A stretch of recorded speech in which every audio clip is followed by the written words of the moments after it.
और मेरा यह मानना है कि हम किसी व्यक्ति की क्वालिफिकेशन से नहीं, उसके अनुभव का लाभ इस सदन के माध्यम से जब लेते हैं तो हमारे लिए बहुत प्रभावी होता है, बहुत महत्वपूर्ण होता है। उत्तर प्रदेश की इस विधानसभा ने, विधान परिषद ने लगातार इसमें चर्चा चलाई, दिन हो रात्रि हो, लगातार ये चर्चा चलती रही और लोगों ने विकास के बारे में इन मुद्दों को रखा।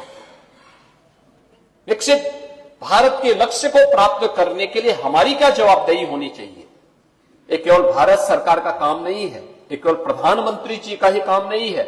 हम भी इस अभियान के सारथी बन सकते हैं, हम भी उसके सिपाही बन सकते हैं। और उस अभियान के साथ जुड़कर चर्चा हुई और मुझे बहुत अच्छा लगा कि पीठासीन अधिकारियों के इस सम्मेलन में भी इस प्रस्ताव को पारित करते हुए प्रभावी ढंग से इसको आगे बढ़ाने के लक्ष्य के साथ विकसित भारत की परिकल्पना को साकार बनाने की दिशा में किए गए प्रयासों को एक सार्थक गति प्रदान की है। हमारी विधायिका के सिटिंग के बारे में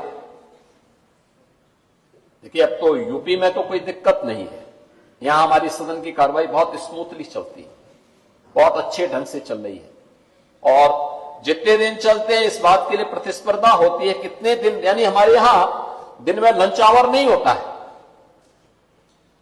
संसद में दिन में 1 घंटे के लिए लंच आवर होता है, लेकिन यहां तो जब एक बार 11 बजे शुरू होती है तब फिर वो 5 बजे, 6 बजे, 7 बजे, 8 बजे, 10 बजे तक चलती रहती है। जिसको लेना होगा कैंटीन में उनके लिए भोजन की व्यवस्था बहुत होता है। तो यहां चेयर से एक बार संसदीय कार्य मंत्री को बोल दिया जाता है कि भाई देखो, सदस्य यहां दिन भर बोलेंगे, आप उनके लिए कैंटीन में भोजन की व्यवस्था करवा दीजिए।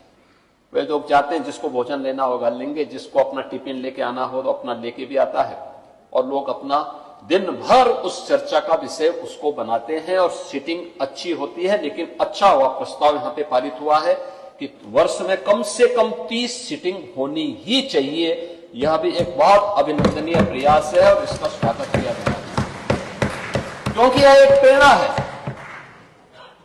यह केवल हमारी संसद और विधानसभा के लिए ही नहीं है, हमारी लोकतांत्रिक संस्थाओं के, अन्य संस्थाओं के लिए, नगर निकायों के लिए, ग्राम पंचायतों के लिए, जिला पंचायतों के लिए, हमारे क्षेत्र पंचायतों के लिए भी एक नई प्रेरणा है, एक नई प्रेरणा है। टेक्नोलॉजी के इस युग में हम अपने आप को पीछे नहीं छोड़ सकते। यहां से जब सरकार के सामने आया कि ई विधान होना है, पार्लियामेंट का भी आग्रह था कि ई विधान होना है, हमने कहा इसमें देर नहीं करनी चाहिए, एकदम लागू करिए। और मैं धन्यवाद दूंगा माननीय अध्यक्ष जी को कि वो स्वयं आए थे उसके उद्घाटन में और यहां पर ई विधान के रूप में उत्तर प्रदेश विधानसभा ने भी और उत्तर प्रदेश विधान परिषद ने भी आज इसको क्या पेपरलेस विधानसभा के रूप में ही नहीं, अब यूपी में पेपरलेस कैबिनेट भी है, पेपरलेस बजट भी है, पेपरलेस सब कुछ भी है और सदस्य खुश, बहुत अच्छे ढंग से वो लोग इसको उन्होंने अप्रिशिएट किया। शुरू में थोड़ा उनको दिक्कत थी, लेकिन अब लोग आते हैं, आसानी से पूरी प्रक्रिया के साथ जुड़ते हैं।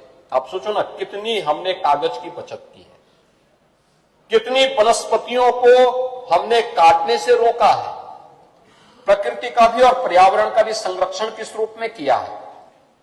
ऐसे टेक्नोलॉजी से हमारा जनप्रतिनिधि भी अपडेट हो, इस मुद्दे पर भी यहां पे चर्चा हुई है और उसके लिए भी उनके उचित प्रशिक्षण की व्यवस्था।